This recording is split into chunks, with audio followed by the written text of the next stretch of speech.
So part of the unit that we're looking at is permutations. Permutations is a part of a branch of mathematics called combinatorics, which is a fancy word for counting. We've already learned the fundamental counting principle. Here's a little review of it. The fundamental counting principle says if you have decisions that need to be made, right? Here we have to decide what color, what transmission, what interior. You can draw a space, and under that space, a little explanation of what you're counting, and then in each of the spaces say, what kind of color, how many choices do I have? I have 3 choices.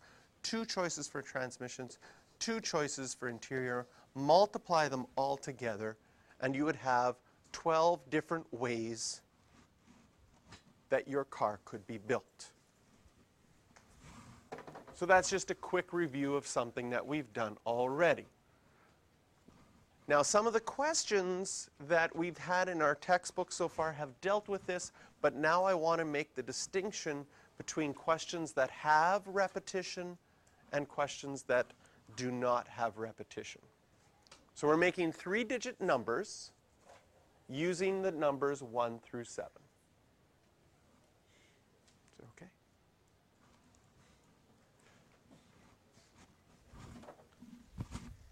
With or without repetition. So you still have 3 decisions that need to be made. What's going to be your first digit? What's going to be your second digit? What's going to be your third digit? If you wanted underneath, you could say first digit, second digit, third digit, first digit, second digit, third digit.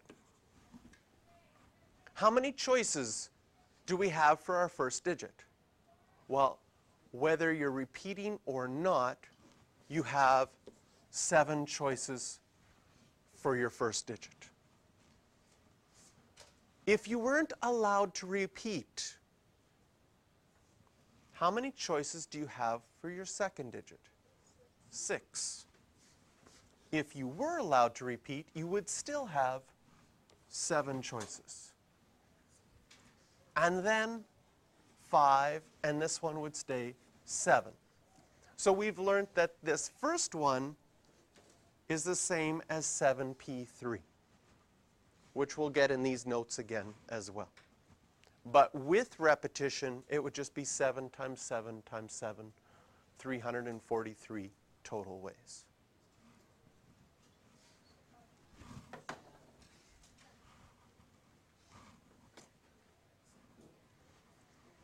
How many 3-digit numbers are even? So this is the first time that we're going to introduce a new strategy, which is a restriction. The number has to be even. So we still have 3 decisions that need to be made. This is still our first digit. This is still our second digit. And now our third digit needs to be even.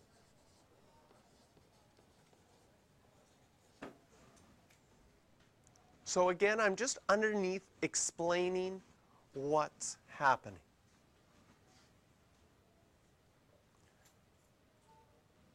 And the strategy that we have to use, and I'll show you why, is we have to deal with our restriction first. So off to the side, I'm going to do this how we would have typically done it. Okay? And we're going to use, for this, just like before, we're going to use the numbers 1 to 7. Just like the last question used the numbers 1 to 7, just to make us think the same line, we're going to use 1 to 7. So if we were using 1 to 7, and I'm actually going to write it out, 1, 2, 3, 4, 5, 6, 7. How many choices would you have had for your first number? 7. And then how many choices for the second number if you were not allowed to repeat? 6. And now how many choices for our third number? Why 4? It has to be even, right? How many choices?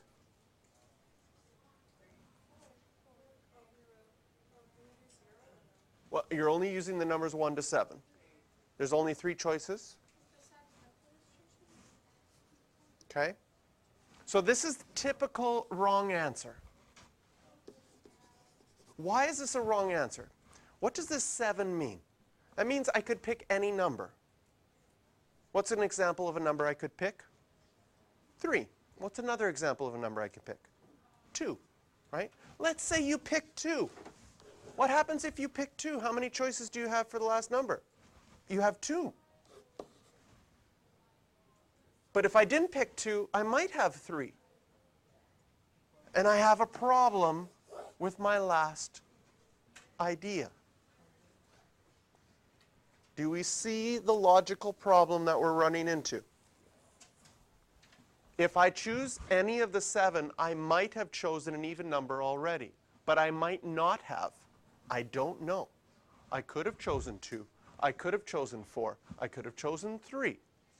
So I don't know what number I can put last. However, if I deal with the restriction first, how many even numbers are there? It's not even a bad idea to write them out. Our choices are 2, 4, or 6. Could any of those 3 numbers be our last number? Yes. If I deal with that restriction first, how many choices do I have? 3. Now how many choices do you have left for your first digit? 6, not 7. Because you've used up either the 2, the 4, or the 6. You don't know which one.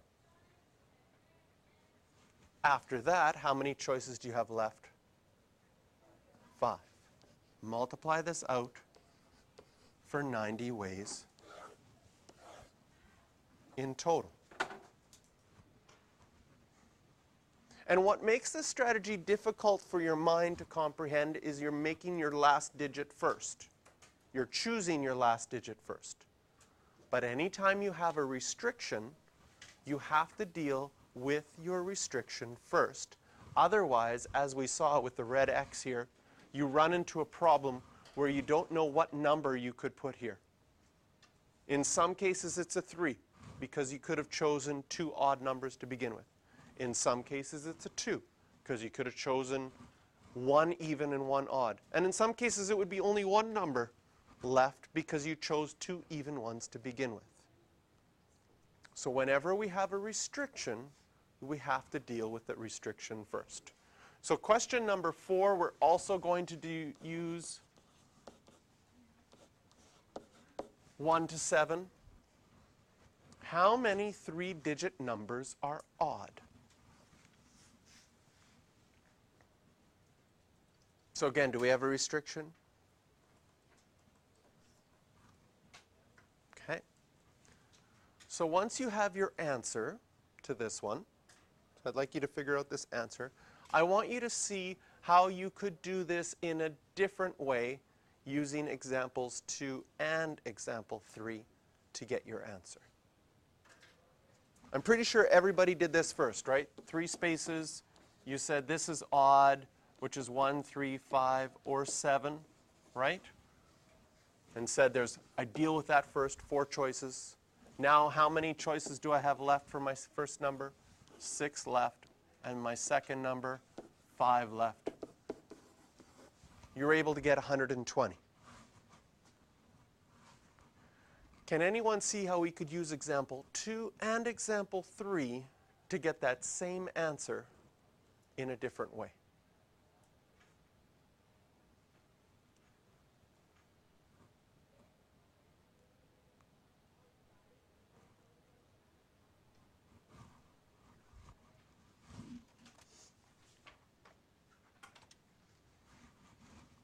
How many 3-digit numbers can be created using the numbers 0 through 9 without repetition?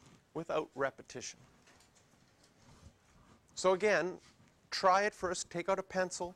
Try it first on your own, because all of these questions use the same strategies that we've dealt with so far. We just have to interpret the question.